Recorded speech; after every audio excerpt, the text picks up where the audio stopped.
Hey, everybody, welcome to the Firefighters Chalkboard. This is your host, Uncle Wayne. And up tonight, we've got Will Densmore from the Backstep. Will, how are you doing tonight? I'm good. I'm glad to be here. I'm, Excited. yeah, man. We starting off 2026 big and hard.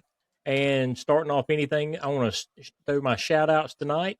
Shout out to Westbroad Apparel, home of the original hose hat and the official hat of the Firefighters Chalkboard. Guys, if y'all need a custom hat to wear whenever you're on shift or whether you're on your days off, either one, check out Westbroad Apparel. Go online, use the promo code Uncle Wayne, all one word, all caps. Get 10% off.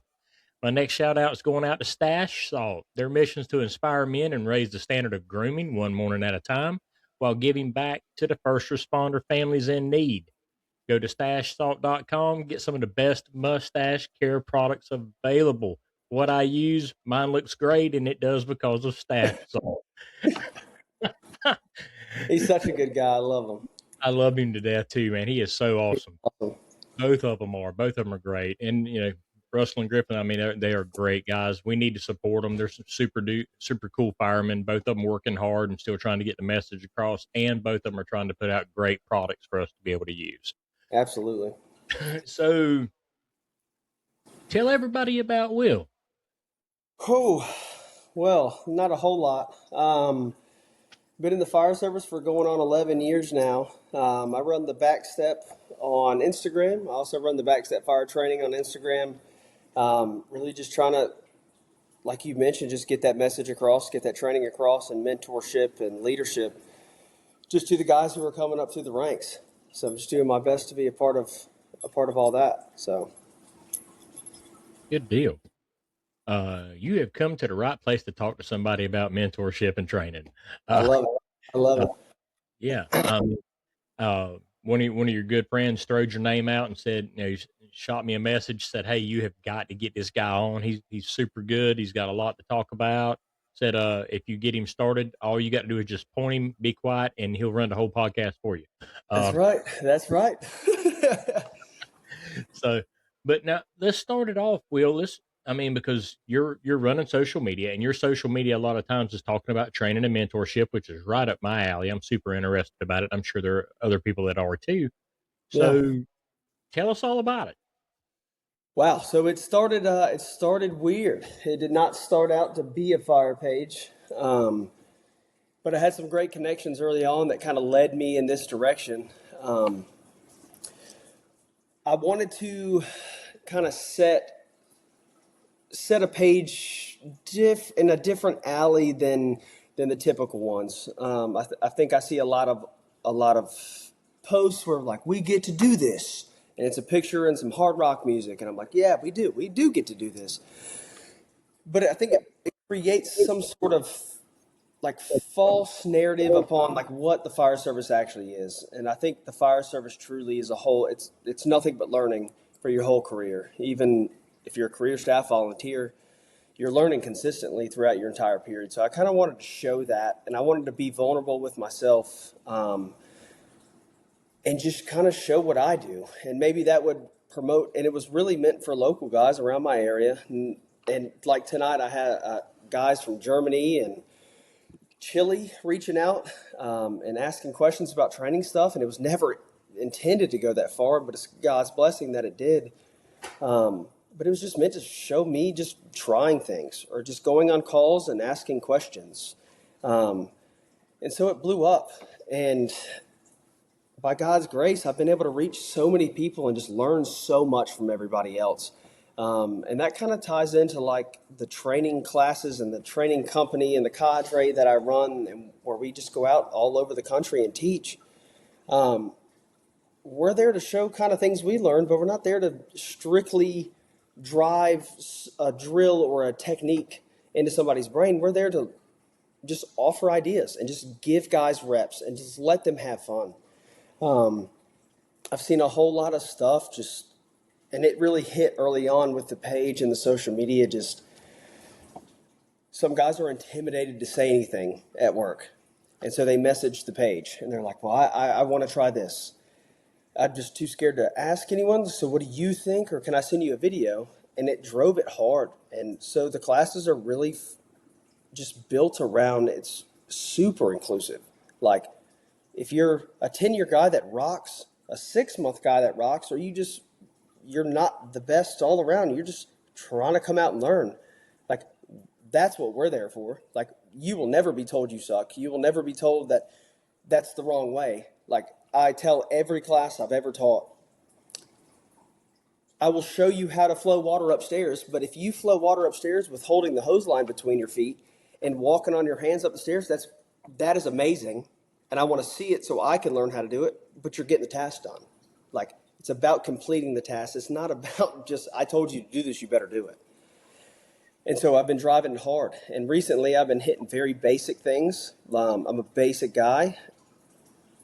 Sometimes how you get equipment off the truck, or the order in which you get equipment off the truck, is the hardest part of the entire call. Like if I were to run to the back of my ladder truck and get my ladder off first and then try to reach across, open a door to get my New York hook out, like I'm slowing myself down. And I think it's refreshing for some people to just see like a guy that's been doing it for a little bit. I still have so much time to go, but just a guy that's out there just either looking like a fool or just trying to be better.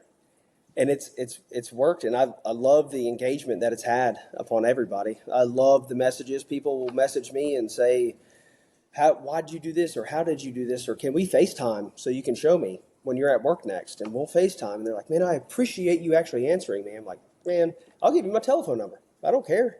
Like I'm not here as a celebrity or anything crazy. Like I'm here to just pass along what I learned. So That's it. I mean, it's the majority for a lot of us. I mean, I'm nobody special. I'm a cornbread guy from South Carolina that loves the fire service, and I'll talk to anybody that's around, and sometimes I'll keep talking until they walk away. I just um I love to talk, but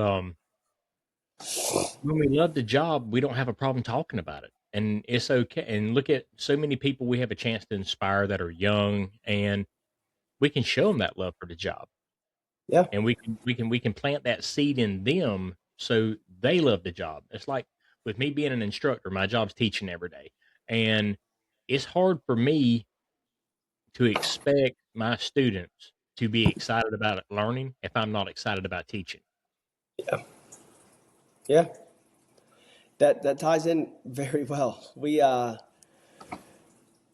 goes into like I took so many classes where, and maybe you feel the same, but I would take classes where like the instructors would be like yelling at you for drills, and then like if you ever have a question, just ask. No questions bad. And then you're like, I don't know if I want to ask a question now.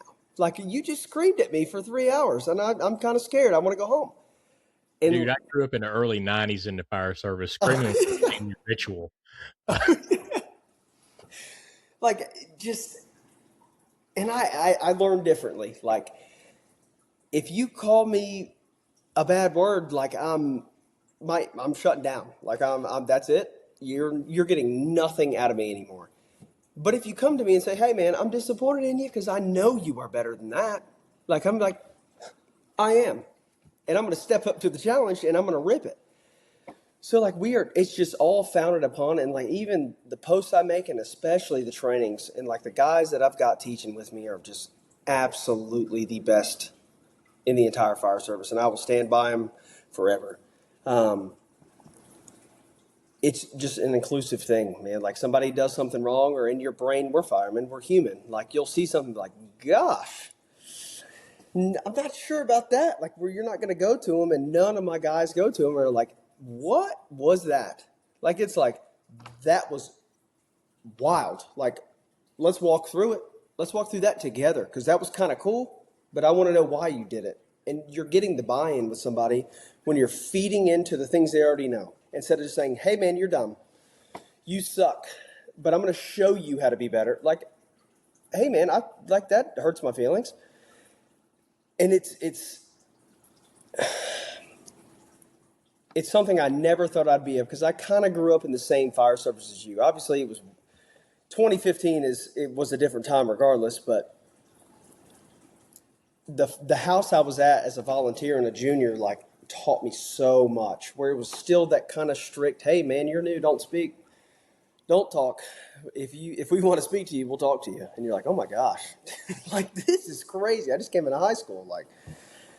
But here, like I feel so much more buy-in when you're investing in somebody, and if that's skills wise, or there's times in class at breaks that we will sit and I always go to everyone who's in the class and just talk about family. Like, man, what got you in the fire service? Like, it's super cool you're here. First off, because if you weren't here, you're the other 99% of the fire service that sits in recliners and just complains all day. Like, you may struggle with skills, but you're here because you want to be good. So you've already got everything. Let's just go do it real quick, and then you'll have the rest of it. And so it's just treating people with respect, Yep. seeing that they not only take time away from their families and their loved ones to go to their volley house or their full-time station 10 days a month. Now they're spending 2 more days or 4 more days, 3 more, however long the class is, to come and just want to be good. Like, for people they don't even know. That's wild. Yeah. So invest in those feelings and those emotions, and I promise you, you're gonna pull so much out of them that it's absolutely nuts. Hmm. And what I've noticed a lot of times is with the younger generation we got coming, like you talking about, you if they see that investment from us going into them, they tend to give us a little bit more. They tend to work a little bit harder. There's nothing wrong with telling them you're doing it wrong without being an ass when you're telling them you're doing it wrong. 100%. Explain it to them, get them around the process of doing it the right way.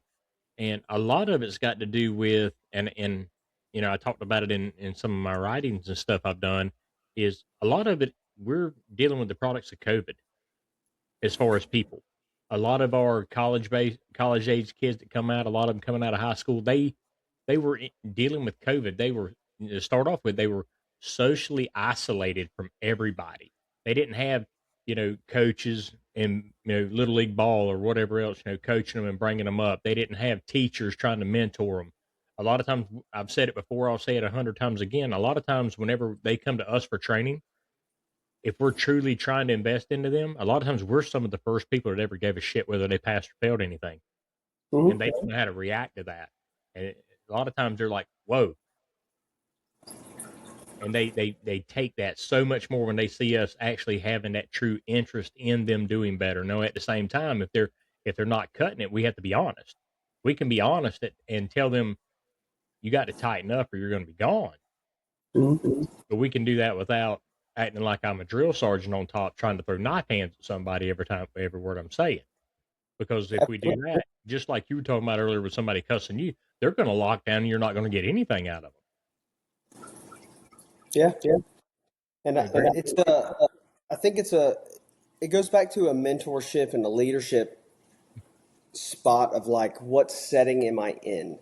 So like with my current department, when we're in an academy, I'm a firm believer that like when the instructors say be back by lunch, like be back from lunch at this time, at this place, lined up, ready to rock. Gear looks beautiful. I'm down for that. This is an academy setting, right? Mhm. And so I may personally, like when I go and teach for my department's academy, like I'm a little harder on these guys because these are the ones that are going to be riding the rig with me, right? Absolutely. Yeah. But now if we expand on that, and now that new recruit is going to take a class outside of work, and he's in Georgia taking a class, you're spending this time to just want to just knock some skills and really bury them deep in your brain, right? So like for us, if I say, hey, class is going to start back at 1:30, and somebody comes in at 1:35, like, hey man, I'm not going to yell at you at all. Like this is you showing how bad you want it. So Mhm. I don't have to say anything. Yeah. It's seen by everyone else in the class and the instructors, but like truthfully, do we care? No. Like you're coming here on your own time. I didn't pay you to come here. Yeah. Get what you want out of it, Completely different you know? dynamic. Yeah. But like in an academy setting, and I've talked about it a bunch at work, and we did a debrief about it, about our past academies, and like that is an expectation. It's like you're getting paid to be here, so you kind of need to listen, and it's a little bit stricter. Like it's a short academy or a long, like whichever.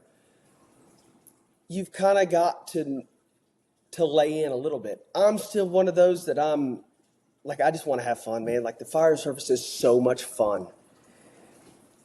And it's hard to explain. The fire service is really all of, for my adult life, all I've really ever had. Like I learned how to change light sockets and change my car oil at the firehouse when I was Yeah. a junior. Like I've just all I've ever known. And it's so much fun.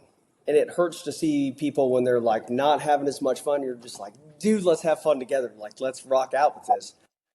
And so I wanted to bring that from station life and duty life every day on the rig to when I'm out teaching. Like, this is so much, like, I don't think anyone gets to understand, like, we theoretically in a broad world, like, we go into people's houses that are on fire and save them and then break things. Like, that's fun.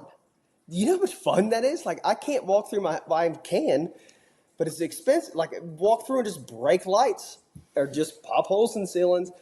Like, it's so much fun. You get to learn so much cool things. And it's a battle that I think the fire service will never win. I think you're going to have a battle between dudes who are here for benefits and money and dudes who just want to be here. And I've caught myself in that spot where it's hard to decipher, like, who's who, like, who's wanting which one. And so that's why I try to surround myself with some great dudes. Like the guys who teach with me, Blake Ellis, he works for the same department I do. He is a rock star of a fireman. I love him to death. He's amazing. Shep and Finner are great humans. They work for a coastal department near me, and they're amazing. They teach me so much. Ben Wilson from FDIR, like, learned so much from him. And those guys, sometimes they knock me down. Like, I'm like, this is not going right. And they're like, look, we're having fun. Like, this job's so much fun. I'm like, but it's serious. And Ben will walk in and be like, but it's not. Like, take a breath. Hey, we're good, baby. This is fun. So I think it's just one of those things that we'll never win, but we can try as hard as we can. Yeah. Well, I mean, if the whole thing's always been said, if you can't have fun, why are you here? Mm-hmm. That's been, and training is no different. And you're exactly right. There's a big difference in between me teaching at an academy where it is the responsibility of somebody to be there and learn how to do their job. They're getting paid a salary for it versus going to a hot class on a weekend where you pull the money out of your pocket on your days off and everything else. You're exactly right. And look at the difference in the opportunities when you're at work at, in a training academy, your skills and drills all day long. You're at a hot class. Is not only that, but you're solving the world's problems at a fire service, all from everybody that's there and networking and everything else. So I mean, it's really a lot of fun. For me, going and a lot of times I don't do the hot stuff as much as probably as I should. I try to stay away from it, and my reasoning why is my job is teaching new people the basics. And I Mm-hmm. would, as much as I would love go and do the latest and greatest and new techniques that would make me a better fireman in the street doing my job there. I'm at the point in my career now. I still go out and drag knuckles every day, but my job is teaching these people the basics. So yeah, I try to keep my thoughts on the basics. That way, I'm working more better technique on the basics, so that way I can have more avenues to teach and make a better product for what goes out in the street. When I go out, I spend a lot more time. I like getting in the heads of the instructors, listening to them talk, listening to them teach, look at how their delivery method is. That's kind of like what I like to study and like to have conversations with guys and stuff and sit down for a lot of lectures and things like that. That way I keep myself grounded to what my true job is. Now, if I was back out on the riding the rig every day, oh yeah, I'd be all for it. Show me the latest greatest way to throw a ladder that is not the basics that somebody's going to be tested on, and things like that. Yeah. Yeah, absolutely. I think that's a really good point, especially in a leadership role and just seeing the inception of a fireman and you're right there with them. like you're teaching them everything you know, and hope, like you just hope and pray and close your eyes like, God, I hope you're a good officer one day. Um, and I'm sure you've heard it as well, but people will always say, we teach everybody how to be a fireman, or we teach everyone how to be a driver, but not a leader. And I think that's a weird road to walk. And so I've sat with it for a while. And so we started the training company. God bless Peyton Owens. I don't know if you've gotten to meet Peyton Owens, but he was a captain in DeKalb County. He works for Barrow now in Georgia, and he gave me my first shot teaching outside of the county I work in. And it is. We went to a conference. Our conference was the Classic City Symposium, which will be down there again this year. But I got to meet some just wild people, just leaders that I never knew existed. Because I'm very narrow brained on this. The department I'm at, I before it for the previous 8 years, I never had a battalion chief. So like, I will always remember going to one of my first calls at my new department, and the battalion chief just comes blowing by the truck going to a wreck. Or no, I think it was a report of fire. And I'm like, what's that guy doing? Like, why is he passing us right now? Who is that?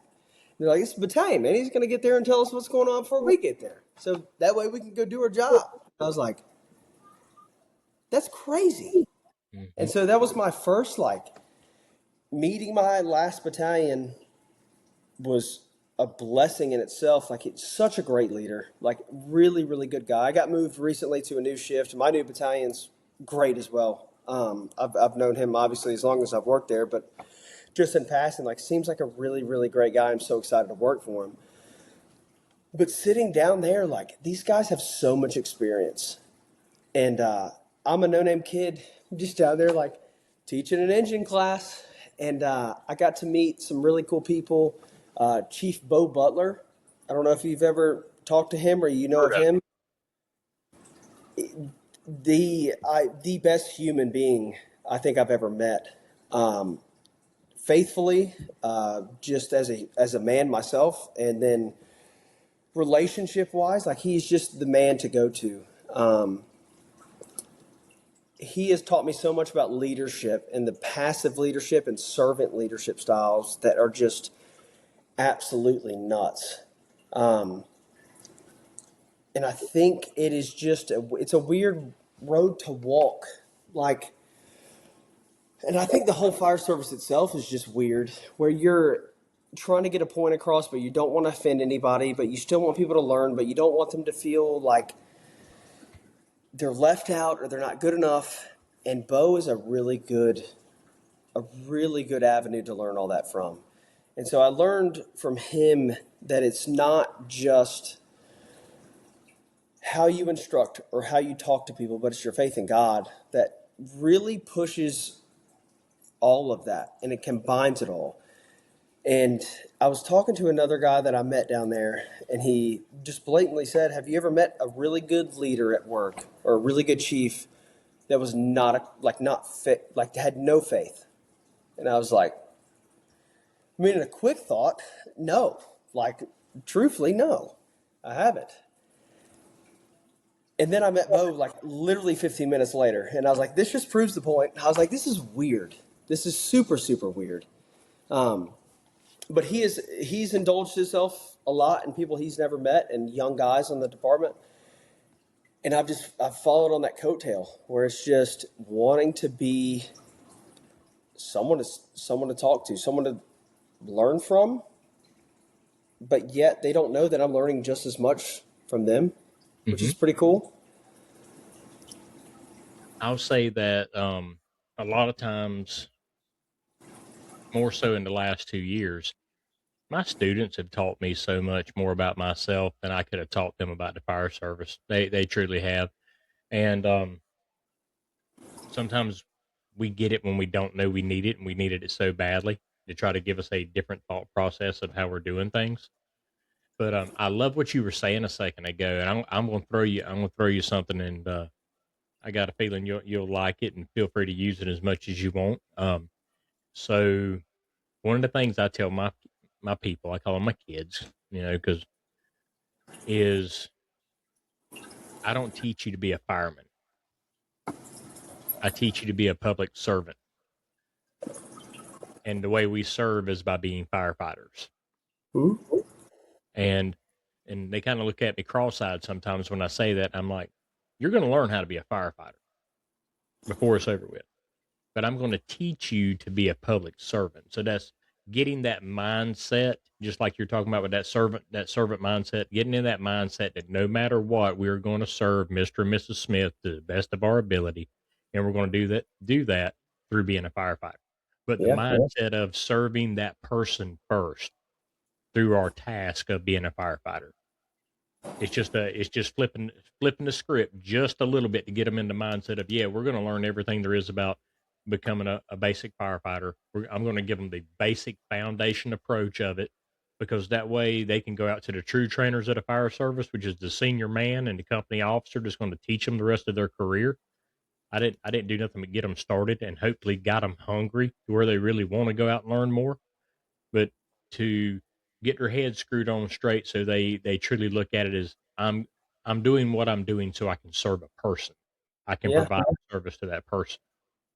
And I've got a good, especially with your experience, because I'm a student of the game, and I Always. learned a lot from Ben Wilson. He came, we're very very close friends, and he came out and taught. I'm a president of the old North State Fools in North Carolina, and so he came out and taught a class called Aggressively Happy. And if you know Ben Wilson, that is like when he told me the name of his class, I was like, that does not surprise me. Like that's the Aggressively Happy. But it hit hard on having the conversation with someone who is a scab in the fire department. They are just there for the money, or they're tired of it. They don't want to do mask up drills. They don't want to train. They are just there. And so I've got a good question for you, is like, especially teaching new recruits all the time, is how do you prepare someone for it? Like how do you prepare somebody for their first day? And Ben talks a lot about it, and it resonates so well with me. Especially my past department is like, you're hungry, like you're so excited. And you walk in and they're like, I don't want to go to a fire. I hope we never go to one again. And you're like, huh? Like, what are you talking about? I just went through school for this, and you guys don't even want to go? Like, am I supposed to go alone? So how do you combat, like, It's I felt like the classes on my part in some way, like, give someone that like feeling. And gosh, I got the same feeling, and Blake Ellis will tell you the exact same story, because we looked at each other weirdly at the exact same time while we were teaching in Athens, and it was like, the fire's back. And like, so how do you keep it? You I, know? okay. Here's my thoughts, and uh, I'm no SME, no nothing. I'm just like I said before, I'm a cornbread boy from Conway, South Carolina. I am what I am, and I was that guy at one time. I'll be honest enough to say I was him. I was in that dark path to where I could have cared less if I'd done anything for a job that I grew up in and loved. And I just got in that burnout and got in a really dark place. And I took a shot at trying to go to training just to do something different, to try to feel something, because I was tired. And dude, those kids is what saved my career. Those kids is what fired me back up to help me find the love again. And what keeps it, and the easiest way I can tell other people to combat it so they don't get stagnant like I was so long ago, get your butt out of your sandbox. Go somewhere else. Go do some training. Take a little money out of your back pocket. Go spend a day or two. Meet some new people. Network. Go have fun. You'll find out that the stuff you're so sour about and you don't like anything else is a cakewalk compared to what some other people are. The first time I went out and I'm listening to all these guys having a beer, at a fool's bash, and we're talking and stuff, and I'm loosening up and getting to have fun again, talking to some other people. And I'm like, it's not that bad. We've got it pretty good. Yeah. But it's because I was so hung up, and you've got to have that balance in between life and work and everything else. I understand that, but I was I was there. I was just because I never left. I never got out. All we did was I went to work. I run my calls, got off, worked a second job, trying to do what I could do to try to do the best for my wife and kids. And I fell into the ditches and got burned out in it. And then I started going to places and doing a couple of trainings, and that turned into more and everything else. And then a training job where I'm teaching it every day and watching the kids get excited about learning, and that gets me more excited. And then I get on a podcast and talk to people, and that gets me more excited. You've got to surround yourself with excited people. That's the Yeah. easiest thing I can tell you. If you're sitting on the couch and everybody else is sitting on the couch and all y'all doing is watching TV, put in for a transfer to go somewhere else. Either get up and start training to try to you to be the person to change it to back what you want it to be, or put in for a transfer and try to go find some people that are energetic and are going to help keep you fired up. Yeah. Dude, that burnout feeling sucks. I Oh, have it been there, and I don't think anybody knows really. So this will kind of be the first time the masses hear it. Um, just over a year ago, like rough spot in my life, just mentally and emotionally. I would go to work every day and just hate my life, just hate it. Like I was miserable. I didn't want to be there. I didn't want to check the truck. I didn't want to run my saws. I didn't want to check the med. I didn't want to do anything. And so I was like, this must be God telling me that this ain't for me. Like, that's cool, whatever. So I went and applied for law enforcement. I got hired with the local sheriff's office, and I had a ticket with the I was looking to apply with the highway patrol in my state, and like it was getting deep, and it was during a period in my life where I was on a strong weight loss, and I lost almost 100 pounds, and like life was just crazy. And something told me, like I was just praying. I prayed so much about it, and something told me like, man, you know nothing else. Like the fire service is it. Like you're not the brightest guy, so just go be a fireman. Like just go do fireman things. And so I never took the job. I had a lot of personal life stuff happen, and God bless, it was the best thing ever. My life completely, it just flipped, and that's where the Backstep page just came in. And it's just that feeling of, like that burnout feeling is awful. And it happens so many different ways. Like a bunch of guys that I know, they get that feeling from working too much, kind of like you mentioned. Like some guys are at 3 different firehouses. And like where I first started, like I saw it and like, gosh, you're going here, you're going there. And like the old salty captain would walk out and be like, one day he's going to be tired of it. And I was like, no, dude, this is the best ever. Well, you get tired of it, man. Like, and it's not serving people and it's not going to fires. Like, you just get exhausted, just mentally drained. And it kind of just throws into like the way I was brought up in the fire service was if you see something that messes you up, you're a baby. You're a baby. Get over it. And I will give full credit to the department I'm at. Like, the peer support stuff they have is nuts. It is nuts. It really is. And some of my best friends on the fire department are in that peer support group. Blake Ellis, that I mentioned earlier, that I rode the rig with until our recent transfers, like he's big into it and he's big in his faith, and I've utilized him so much. And that just tied, like, it's okay to not feel okay sometimes. Like I will stand strong on, I've had one time where I just could not. I just needed to talk to somebody, and Blake was there. But it's just that feeling of like, I'm having to do all this at my full time, and I'm going to go work 3 part-time jobs. I'm going to see crazy things. So those are messing me up too, and they're tying into my full-time job, which in turn I take home. And when I take it home, it doesn't make it any better. So then it's worse. And then I go back to work and I see nasty things, and it's just a never-ending cycle. And I think just breaking that cycle or talking to somebody or just, man, limit it. Go be a plumber on your off days. Like, go tie into something else. Get out Yeah. of the fire department.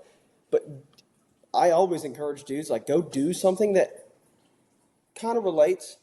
Like, for me, I do dryer vents on my off day. So I'm in people's attics on roofs. I'm watching building construction and seeing roof pitches and all different type of, like, are they terracotta roofs or shingled roofs? Like, I'm still kind of learning, but I'm not at a firehouse checking a truck and running calls all day. You know, so that burnout thing that hits heavy with me. Yeah. That don't run another firehouse call, and don't go get on a transport ambulance. Um, You ain't gonna catch me on a bus. I can promise you. This hey, man loves the. This is there. You I'll, go. I'll I'll There throw it you out where it is. I fought more fire out of a medic unit than I ever have off an engine, because when I was go. driving the engine, I was running the pump. If I was on the bus, I was the first line in the door. I'm not gonna lie. Yeah, I love it.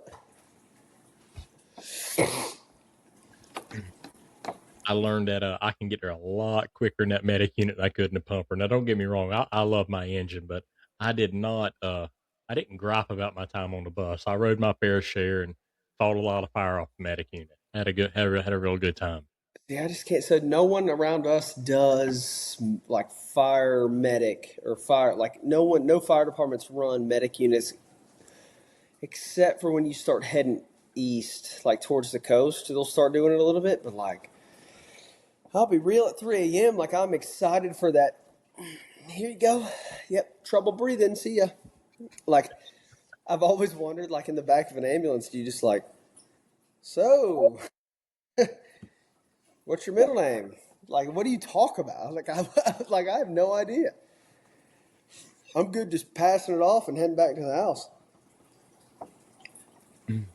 So, what have you got coming up? I mean, 2026, New Year, everything else. So, what y'all got planned for the back step? What places are you going to? Where are you going to be teaching at? I know you got some big plans.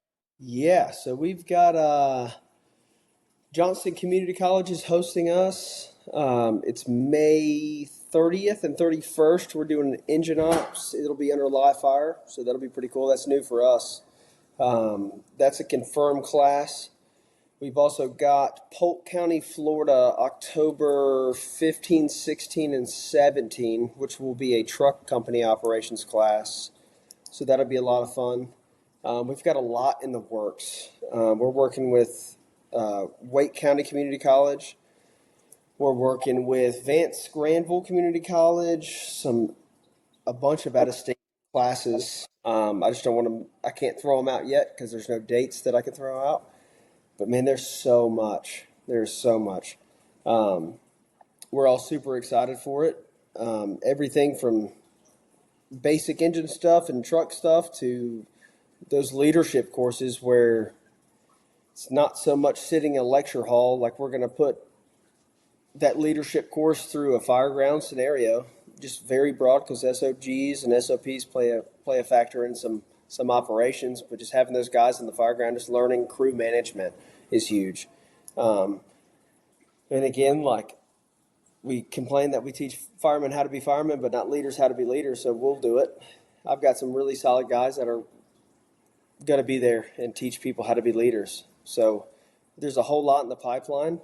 And you can look at the Backstep underscore on Instagram or the Backstep Fire Training on Instagram, and it'll be posted there, or the website, backstepfiretraining.com. So we post all of our stuff there too, but there's a whole lot coming through. So I like the part where you say that, because it's true. Everybody in the fire service knows you can learn strategies, tactics, on and on and on again. A lot of times that's not where we are, and I say we, myself included, that's not where we're lacking at a lot of times. A lot of times we're lacking in learning how to deal with people, take care of people problems, stuff that happens in the firehouse. On the fire ground, we don't have a problem. A mm-hmm. lot of times we've got to learn um, how to handle the situations with your people. How do you take care of Rob whenever his wife calls and gets him upset? Now he's wound up the rest of the day. How do we can kind of console him, let him know, hey, we're here, we got you back. If you want to vent, I'm here. I don't have to give you anything back. I will say probably my psychology class was probably the best thing I've ever taken out of Yeah. college. It really made me think about, how I can talk to my guys, how I can treat them better and stuff like that. That helped me a lot because never, we don't even have, a lot of places don't even get an HR thing. It's here, you took the test, you passed, congratulations, you done good on the fire scenario, now go be a boss. Yeah. And then, 95% of everything we do as a boss is people problems. 100%. Ain't got nothing to do with the calls we run. Those are pretty tight. It's the people things we have to take care of. Yeah. God, it's a hard part, and I can't talk to people enough about it. Like, it's just because like for us, you wear a red helmet or you're a captain doesn't mean you don't have to handle people problems. Like, people are rough. It is hard to figure out, like, and I cannot remember who taught me it, but it was like somebody went through a captain scenario and was talking about just like, I was like, what were you asked? And they were like, well, one guy showed up drunk to work. And what do you do? And I was like, I think I was like 19. I was like, send him home, fired. See you later. And he's like, well, what does he have going on at home? I was like, I don't know. He ain't at home. He's at work. And he just brought out this whole just like smorgasbord of, is he going through a child loss or a divorce or an addiction or this or that? And I was like, wow, okay. And he's like, dive in your people. Like, you Yeah. love this guy already. Why not dive in him when he's going through his worst times? And I was like, it has always stuck with me. I was like, that's going to be the hardest part. Like, when anyone has to be a leader of a crew of 3, 4, 5 people, like, that's a lot. That's a lot of personalities, like a lot of different humans. And now you're having to just, like, you have to adapt to everything. Like, this guy might be great, never have no issue. This guy might go through a lot. And, like, how do you not just crack down? Like, how do you have that calm peace of mind where you're like, all right, going on, well, let's talk about it, man. Like, hey, I love you. Like, what's going on at home? Is You everything said okay at home? you said it You know? right there. One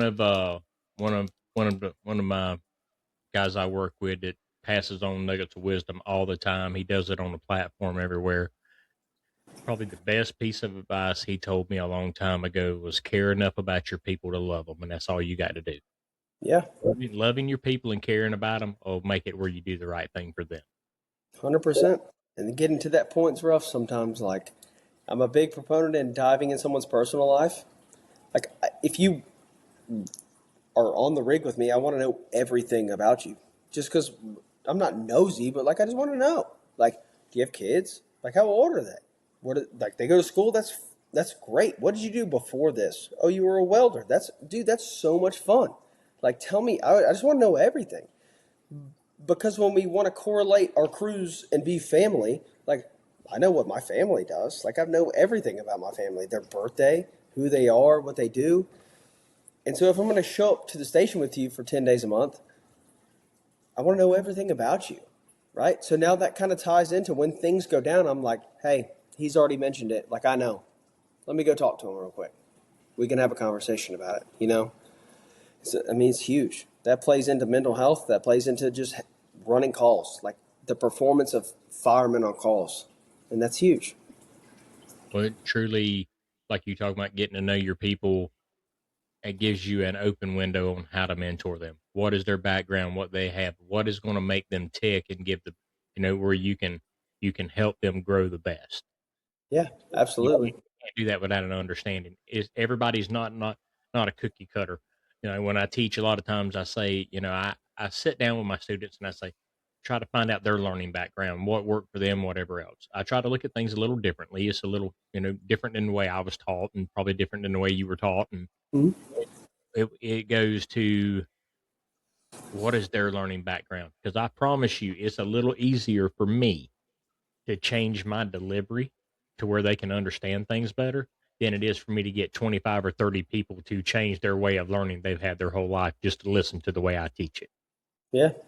And with that, on the same aspect, is mentorship starts on day one. Yeah. And it never stops. There now, we got into we had a conversation earlier today when we were at work, and what is the difference between coaching and mentoring? I said, well, that depends on who you ask. Everybody's got different definitions of it. 100%. My definition of between the two is I coach you through a skill. I mentor you through a career. Definitely. I think And you can mentorship is a long-term thing. absolutely. I coach you through something to get you through it. I'm going to mentor you through your career until you get tired of me and bounce on to somebody else where I can't do you any good anymore. I need to help you move on to somebody that can help you move further. Yeah. I agree 100%. Yeah, that mentorship is a long-term. Coaching, I think, is a couple skills. Mhm. Like you're struggling with something, so I'm going to coach you through that thing. But mentorship is that guy that, like, life gets rough, things get rough, you don't understand. That's the first person you go to. You're like, I'm going to that guy because that guy indulged in me young. So yeah, I agree 100%. I can relate to that. I mean, I still go to the guy that started with, that started helping me 25 years ago, Yeah, and still go to him, still talk to him every week. 100%. I talked to one of my first captains decently frequent on just weird questions, and I might it's like one of those where you're like, I should know this, I should definitely know this, and I'll just text him or call him and be like, dude, I don't know this. Like, please help me. He's an Mine amazing does guy. the opposite. He's got the Facebook fan club or whatever, or his text message fan club. He's got a chosen group of individuals that about between the hours of 10:30 at night and 2 in the morning, he will send all of us multiple text messages with a grasp of information a lot of times. Oh yeah. So since he started doing that, I've had to put the phone on silent around bed 30. That way it doesn't wake my wife up.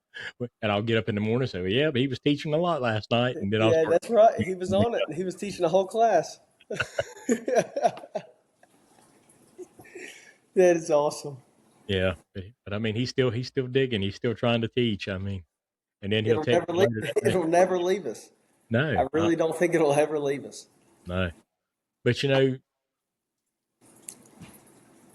it won't never leave us. But if we do our job right, we can have peace when it's time for us to leave. And I truly believe that. I think that if we teach the way we know we should teach, if we inspire the way we should inspire people, and then mentor them the way we need to mentor them, we can be at peace we've decided it's time for us to go home, and know the fire service is going to be okay because we've done our part to help it grow. And we've Yeah, always heard the saying of leave it better than you found it. Well, be at peace with that, because if you've truly done what we needed to do and done it the right way, we could lay your head down at night knowing you did. yeah. I'm still in that spot where I'm just like, I'll take 2 cycles off work, and I'm like, is this what retirement feels like? Because this is like, I want to go back.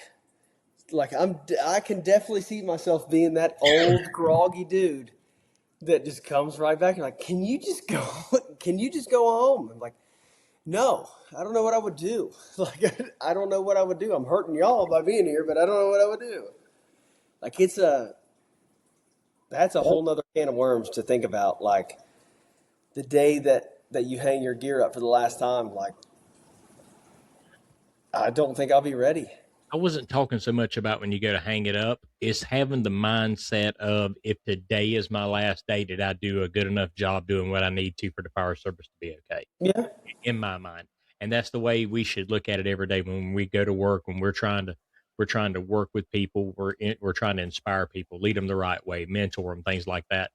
If something happens and I don't wake up tomorrow morning, or something happened or whatever, I know what I done today was worth it for the fire service, because it's going to be better. Not me yeah, wishing I had one more day to do something because yeah. I didn't do it good enough that day. Yeah, I can get on board with that. Yeah, I definitely pictured immediately just retirement, and that's going to be a rough day. I don't know, man. I'm kind of torn. because Well, yeah, you're close. I'm really close, and Yeah. I've got a out plan. I'm not leaving. I'm just looking at it a different way. Yeah. So I'm still working on school, trying to get it finished up and everything. And if I my true hopes and dreams, because everybody's dreams change, and Mhm. my hopes and dreams are to finish my education, and I want to be a college professor. I truly love teaching so much, and my journey through higher level education has solidified my wanting for me to be a professor more, so I can take my years of experience, add it to the knowledge I've gained through school, and teach to future leaders of the fire service with some real world experience instead of just Yeah. projects and papers. What complete subject would you like to like? What's your what's your forte? Well, I'm actually working on a terminal degree in emergency management. Hey, Um, awesome. I mean, it started off as a something being in spite, and has grown into me saying I'm not going to quit till I finish my doctorate, and then hopefully I can get a tenured professor job somewhere. But it'll be emergency management with a minor in fire science. That's awesome. That is awesome. Because I mean, I've had some really good instructors or professors throughout my time in college so far, and I mean I'm not done. I've still got some more to do, but I've had some that are really bad too. They're good at the paper grading and stuff like that, but some of them had a really hard time relating to the material that's being written. And I'll throw it out there. Me and one went round and round because they were like, "This doesn't make sense." I said, "Because you're not a fireman. I'm writing the paper as a fireman with experience in how things should be happening and everything else. You've got a different background, so Yeah. you really can't relate to what I'm trying to say. You can Yeah. understand my thought process and papers and everything else, but I want to. I'm not going to say I'm not going to fix it by myself, but I want to make it to where there is more people that have a very long background. Like I had some professors. I had one that was a retired chief that had 40 years on the job and then decided to be a college professor, and he was awesome.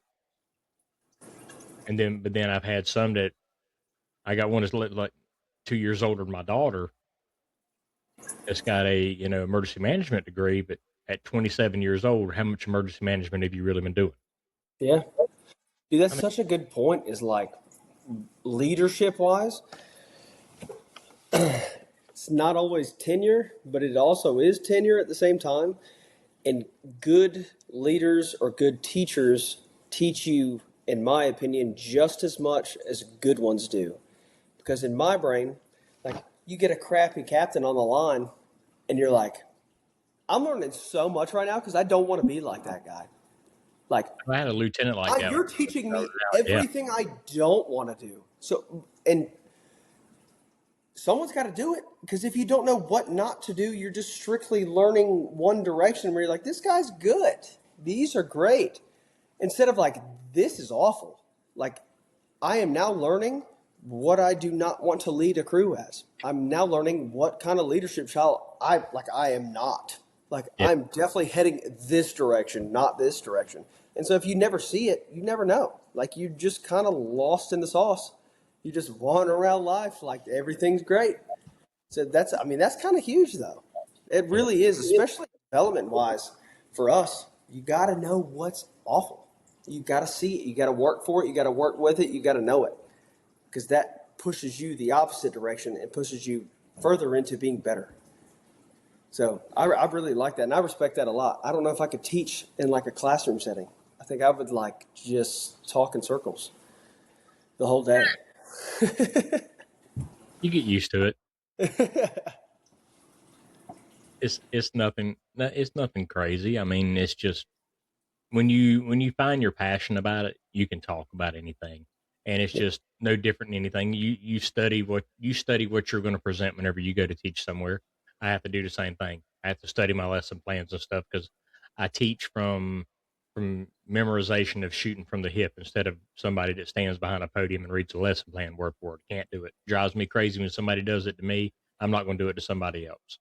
Yeah. Kind of like going back to talking about earlier about how can I have the students get excited if I'm not excited.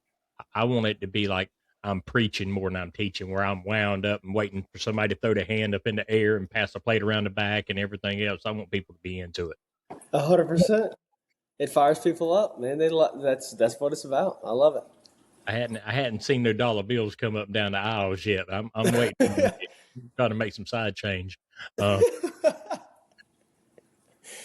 Pass around a little basket. oh, If you you think love it's what I'm funny? doing. Oh, you think it's funny? I had some guys last year. They gave me a brass offering plate in the middle of after class one day. They had it engraved and everything else. And said, "Here you go." And I'm like, a legit brass offering plate. They said, "Here." That's wild. So it's hanging up That's in the wild. office. I love it. I love it. So you got some stuff coming up. Everything else. Is there anywhere you wanting to go? Somewhere that's interesting you for you to go take some classes, and maybe we can throw some shout outs about some ideas you got. Maybe get some other people to head that way. And Yeah, man. So the biggest place I'm going next is FDIC. I will be there this year, um, along some solid leaders from my department. One of my good friends, the Unmasked Fireman on Instagram, where we'll be down there together, taking a lot of hands-on stuff, just trying to get into the grit and learn from dudes all over the world. So that's probably the next biggest thing. I think that's in March, if I'm not mistaken. I think it's in March or April, normally April. Yeah. somewhere around there. Um, but I'll be down there next, man, and I'm just a student of the game. Just as much as I teach, I want to learn. So I'm in classes just as much as I'm teaching classes. Um, so that's probably the next biggest thing. I've never been. I'm fired up. I've heard a lot of stuff about it, so it should be a blast. Yeah. Um, I'll take a second and I'll throw some stuff out. We got a couple coming up. Got Lake Cunningham Fire Department's local. They're putting up a one in the upstate of South Carolina. It's going to be the weekend of February the 6th. I think they're doing the kickoff that Friday night on the 6th, and then the 7th and the 8th they're going to have retired Lieutenant Ray McCormack is going to be doing his engine operations class. Jeremy Donch from National Fire Radio is going to be there teaching his Bridging the Gap program. There's I don't want to say it wrong. I don't know. I don't remember who it is, but there's a truck company coming out of Texas, pretty big truck company. They're coming to do a truck ops class, and they've got a water rescue class and stuff coming up, and it's all going to be that weekend. Looks like it's going to be pretty neat. Guys, if y'all get on social media, look up Lake Cunningham professional firefighters. Yeah, I think it's on their Facebook page, and it talks about it. That way, it can explain it a lot better than I can. I just remember that Ray McCormack and Jeremy Donch and those are going to be there. I will. I've been invited to go. Me and the guys from Fat Babies Junkyard Dogs and Ray McCormack and Jeremy Donch are going to be doing the round table that night whenever they do the kickoff at Ollie's Tavern in Greer. That's going to be something really cool. I think they're going to close the bar down for nothing but everybody just coming, kind of do like a little meet and greet thing there. It's going to be kind of neat with the round table. Um, and then MAFC's coming up. I can't wait for MAFC. Um, I put in for it. I hope we get it. Me Uh, too. I was blessed enough to be able to teach there last year. I'm hoping I get a second shot. If I don't, I'm still going to break my neck to be there. Met a lot of super individual people there, and man, some of the training and the people they had and everything else is top notch. If I don't get picked to teach, I will definitely try to do everything I can to be there and actually be a part of the stuff as a student, because I was actually blessed enough that when I went there and taught, I actually got to sit in and for a lot of the lectures and stuff that were there and meet some really great people.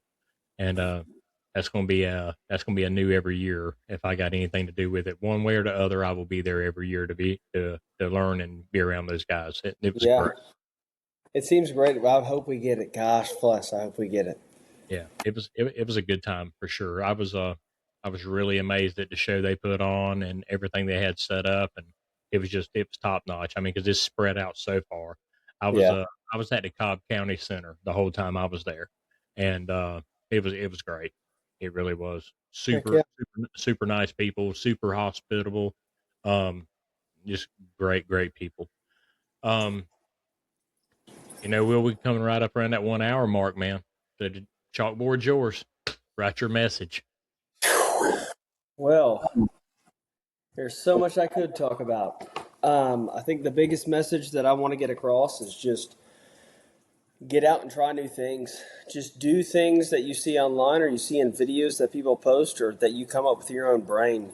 Um, Training's infectious. So if you are out there doing mask up drills or throwing ladders, people will follow. People will come out there. Um, a big struggle is just participation on training and just like some people just feel alone doing it. When you go out there and do it, I promise you people will follow. So don't give up on the craft. Don't give up on the job.